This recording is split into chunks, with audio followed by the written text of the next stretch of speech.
Hi friends, welcome to English Communication Skills Enhancement Program. Trump సుంకాల జోరు దేశాలన్నీ బేజారు. So as we know, Donald Trump is a nationalist as well as he's country lover.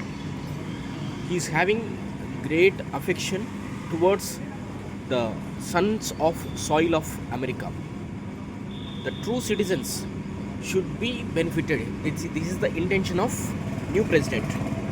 భారత్పై 26 కాదు 27% సుంకం అంటే he announced 26% tariff. Later on, in one additional announcement, they revised up to 27%. మొత్తం 60 దేశాలపై వడ్డన. He imposed new tax and tariffs policy on approximately 60 countries. ఆచితూచి స్పందించిన కేంద్రం అంటే central government. Our central government reacted very carefully because the bilateral relations between India and America should not be affected adversely or negatively.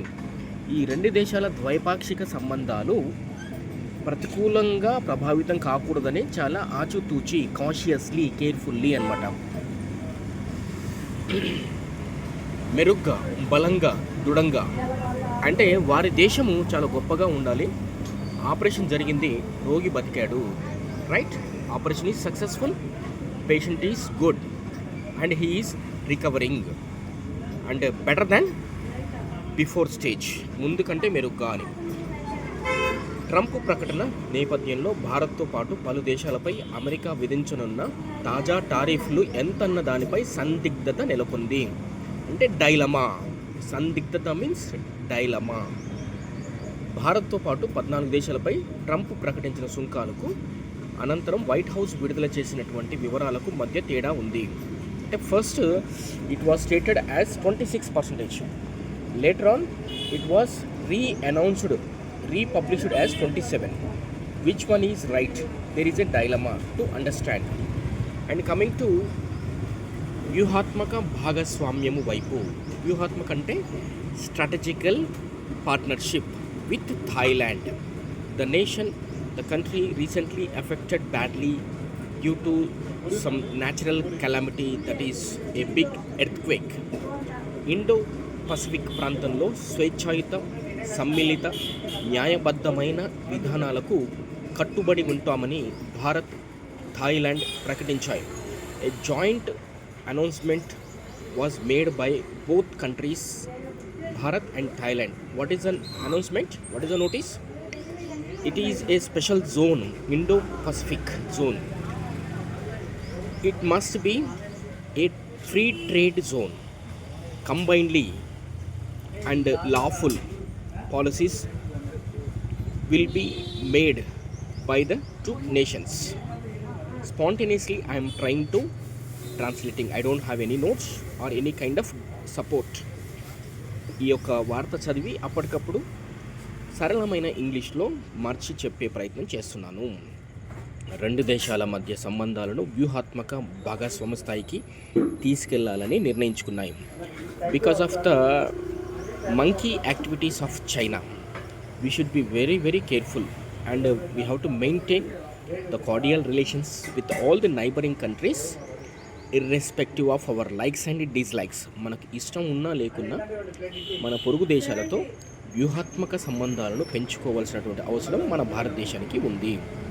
Thailand ప్రధాని పెటోంగ్టర్న్ Shinawatra. మనకు మన సంస్కృతానికి సంబంధించిన నేమ్సే ఉంటాయి. మేఘావతి సుకర్ణో పుత్రి మన మాజీ నాయకురాలు. అలా షినవత్రా గురువారం బ్యాంకాక్లో సంయుక్త మీడియా సమావేశంలో ఈ విషయాలు వెల్లడించారు. They disclosed both in a joint press conference where in Bangkok. అంతకుముందు రెండు దేశాల ప్రతినిధుల స్థాయి మధ్య వివిధ రంగాల్లో ద్వైపాక్షిక సహకారంపై విస్తృత స్థాయి చర్చలు జరిగాయి. High level discussions, huge discussions, meaningful discussions అంటే అర్థవంతమైన చర్చలు, okay, between high level officers of the both countries. ముఖ్యంగా భారత్లోని ఈశాన్య రాష్ట్రాల్లో థాయిలాండ్ మధ్య పర్యాటకం, సాంస్కృతిక, విద్యా రంగాలతో పాటు పరస్పర వాణిజ్యం అంటే మ్యూచువల్ ట్రేడ్ కోఆపరేషన్, పెట్టుబడుల్లో సహకారం, ఇన్వెస్ట్మెంట్ కోఆపరేషన్ గల అవకాశాలపై చర్చించడమైనది. అంటే they discussed particularly in tourism sector. మన ఈశాన్య భారతానికి థాయిలాండ్కి చాలా సామీప్యత ఉంటుంది, వెరీ నియరర్ అనమాట. అంటే ఇప్పుడు మన హైదరాబాద్ నుంచి ఈశాన్య రాష్ట్రాలకి చాలా దూరం, కానీ ఈశాన్య రాష్ట్రాలు థాయిలాండ్ పక్కనే ఉంటాయి. కాబట్టి కల్చరల్గా, ఎడ్యుకేషనల్గా, సొసైటీ పరంగా, లివింగ్ స్టైల్ పరంగా చాలా సారూప్యత ఉంటుంది, సిమిలారిటీ ఉంటుంది. చేనేత అంటే వీవింగ్, హస్తకళలు అంటే హ్యాండ్ క్రాఫ్ట్స్ మొదలగు అంశాల్లో సహకారం అంటే mutual cooperation understanding was made by the both officials. ముఖ్యంగా థాయిలాండ్కు భారత్ ప్రత్యేక స్థానం కల్పిస్తుంది. ముఖ్యంగా మీరు ఆ థాయ్ ఎయిర్పోర్ట్లో, బ్యాంకాక్లో ఎయిర్పోర్ట్లో దిగితే మనం ఇండియాలో కంటే బెటర్ ప్లేస్లో ఉన్నామేమో అనిపిస్తుంది. మొత్తం భారత చరిత్రకు సంబంధించిన, రామాయణానికి, మహాభారతానికి సంబంధించిన శిల్పాలు, కుడ్య చిత్రాలు, అవన్నీ కూడా పెయింటింగ్స్, బ్యూటిఫుల్ స్కల్ప్చర్స్ అవన్నీ కనిపిస్తూ ఉంటాయి. So to attract the tourist from India is a huge population country. So it is a simple trick to boost up their economy, particularly our neighbouring countries, మన పొరుగున ఉన్న దేశాలు. To attract the tourist from the India, they always maintain what call Indian symbols and Indian mythology paintings in their countries, particularly in airports, hotels, parks, beaches. Frequently, people, those who visit, they feel happy by seeing all those things. This is the main reason.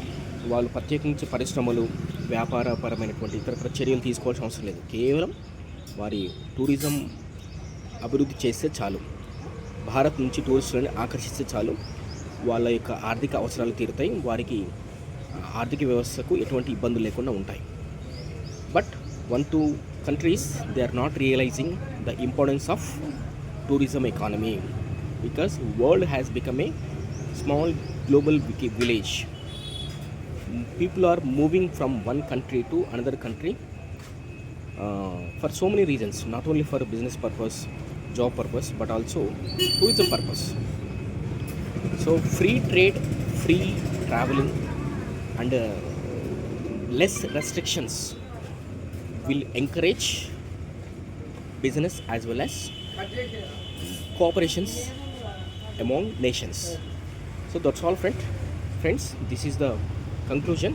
వ్యూహాత్మక భాగస్వామ్యం, strategic partnership మన జీవితాల్లో కూడా వర్తిస్తుంది. కొంతమంది విమర్శిస్తారు, కొంతమంది ఆమోదిస్తారు, ప్రోత్సహిస్తారు. అలాగే the same kind of strategy